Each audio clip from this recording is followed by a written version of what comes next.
Okay, we are on site, inside the Dairy Farmers of America whole milk dry powder plant here. They are the largest, footprint-wise, certainly largest tenant of our New River Business Park here in Fallon, Nevada. And I'm here with Tim Armstrong, and he is plant manager, right? Plant manager? Plant manager. Right. And he's going to tell us, give some of the background, a little DFA, why they like this site, why they chose this site. This is a unique plant, first of its kind, why it's here in Fallon, and what they do to essentially change the state of our milk to enhance its exportability, right? Right. So the idea behind the Fallon facility is really to provide a secure market for the owner's milk and maximize its value. And this plant is served by 21 local farms with herd sizes ranging from 300 cows to I think it's about 3,200 is the top size. And so all the milk is within a 60-mile radius. It comes in fresh every day, and all told, it's about 1 million pounds of milk that we process from the local area. And then recently, we've been bringing in milk also from some of the other DFA regions as well, and that puts us up around 1.5 million pounds of total milk processed a day. And you touched on the idea that Fallon, this plant's a little bit unique. And it really is. It's part of DFA's strategy to reach the that global demand for dairy that's expected just to continue to go like this. And that market is kind of a tough market to get into. It takes the right stuff to really compete in that market. And so that's really what Fallon's about, is being able to compete in that kind of market. And you're right too. I mean, I know Dairy Farmers of America obviously it's a cooperative marketing piece, right? It is the largest cooperative, I believe, in the U.S. of dairy farmers to get their product to market and market milk and dairy and all that, as you said too. I believe, and then what you touched on too is within 60 miles, I know within 90 minutes of this plant essentially too, we have all but 4 of the entire state of Nevada's dairies. Right. So we are home to the super cluster. Is there anything unique to that super cluster that made the national organization look at Fallon, or was it just simply that you had that super cluster, accessible to the West Coast or something like that? I can't, I guess, speak too much to that, other than to say that I know that going into this project, the local milk supply was looked at very carefully in terms of spores, and the local milk is able to supply a very low spore milk into the plant, and that was a key requirement. So the plant's kind of geared around not growing spore levels from what comes in the door. But certainly part of that is that milk supply coming in the door really has to be of the utmost quality, and it really is. So I have to think that probably factored into selecting this site for this operation. So the quality of milk, which has to do with probably the quality of the herds and quality of feed and all that, I would imagine, how that occurs.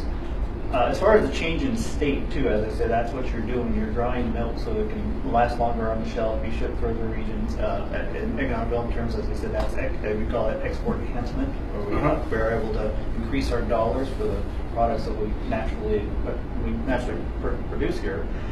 Something that I was curious about too. You said 1.5 million pounds, which sounds like a lot of pounds. It is. Is that it's one of those pieces that, like, my father used to ask, what's a pound of rainwater? What's a pound of milk? Is that 1.5 million pounds that goes out in the dry product? Is that 1.5 million pounds that you receive? Is there a 1-to-1 correlation, or actually does the change in state change the measurements? That's a great question, and so I'll try to answer it a couple different ways that hopefully will help. So that's about 30 tankers of milk a day. So if you've seen the tankers on the road, that's probably about how many tankers that's equivalent to. They hold about, I want to say 5,000 gallons or so each. So in terms of gallons, now we're kind of down to that. That would be 50,000 pounds or so in a tanker. And so then in terms of the output, so we basically remove water. We adjust the milk components a bit, and then we remove water. So most of the milk is water. So we start with 1.5 million pounds of milk a day coming in the door, and that's going to be equivalent to about 210,000 pounds of, say, a whole milk product going out the back door. Okay, so that is quite the reduction there. Right.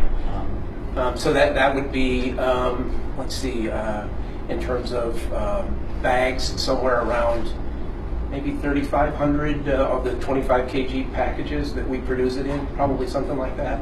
Okay. I'm just doing rough math here, so. Okay. And as far as, so you said 30 tankers in a day, Mm-hmm. and I presume you have a measurement for your dried bags, like trailer-wise or pallet-wise or something like that. How much of that it ships out, like truckloads a day? Would you? So I guess that 210,000 would be the equivalent of probably, let's see, quick math here.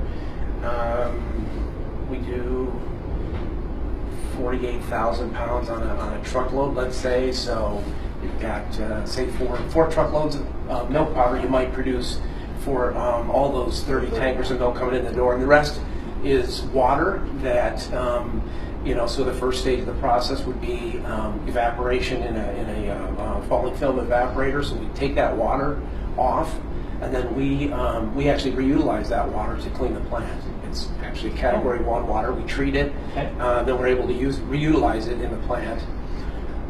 So yeah, it's but a significant portion of that volume coming in is just water.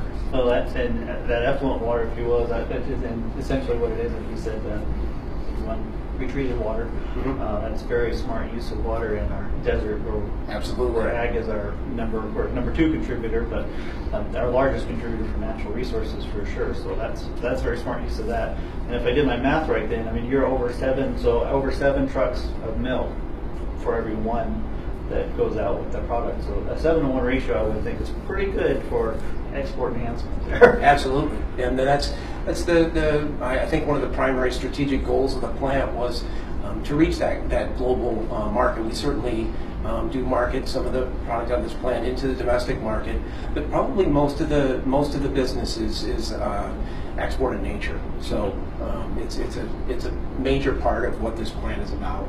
Excellent. Well, we'd like to see a little more of the plant if we could, but otherwise, I think you've given us a great idea of why you're here, what you do, and let's try and highlight some other pieces if we can. Great. Thank you. Yeah, thank you.